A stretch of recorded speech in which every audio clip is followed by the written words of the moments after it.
Bonjour! La vidéo que vous allez visionner a été réalisée par des étudiants en soins infirmiers de 2e année, dans le cadre d'un programme de prévention. Elle vous parle de l'hygiène des mains.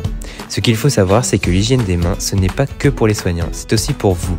Se laver les mains, c'est éviter des infections.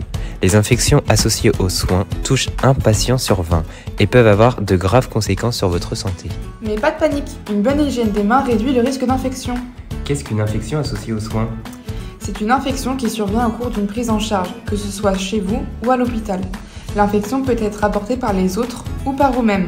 On dit alors que c'est une infection endogène. Le patient s'infecte avec ses propres microbes. Par exemple, si vous avez une plaie et que vous la touchez avec des mains sales ou non désinfectées, vous multipliez les risques d'infection. Qu'est-ce que l'hygiène des mains ? Cela peut être un lavage simple, on se lave les mains avec de l'eau et du savon, ou une friction hydroalcoolique, on se désinfecte avec un gel désinfectant. Pourquoi réaliser une hygiène des mains ? C'est pour se protéger des germes présents sur les mains. Sur la peau, il y a des milliers de germes. Ils ne sont pas tous dangereux. Certains sont présents naturellement sur la peau, c'est la flore résidente, et d'autres sont acquis lorsque l'on touche des objets par exemple. On l'appelle la flore transitoire.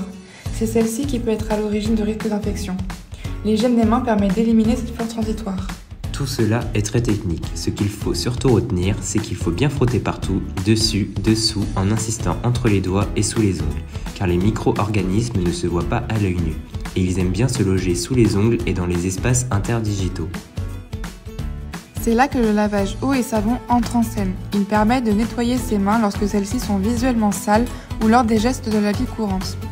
En effet, même si elles vous semblent propres, vos mains peuvent être souillées sans que vous ne le voyiez à l'œil nu.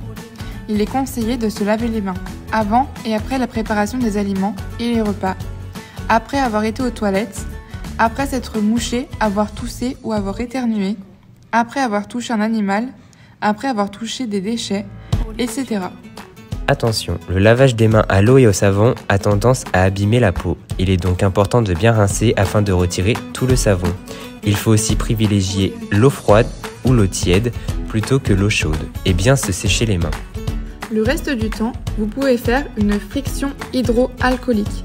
Contrairement à ce qu'on pense, le gel désinfectant, qu'on appelle aussi solution hydroalcoolique, n'abîme pas les mains, car elle est composée en grande partie d'alcool, d'eau, mais aussi d'émollients. Les émollients permettent d'adoucir la peau en la nourrissant.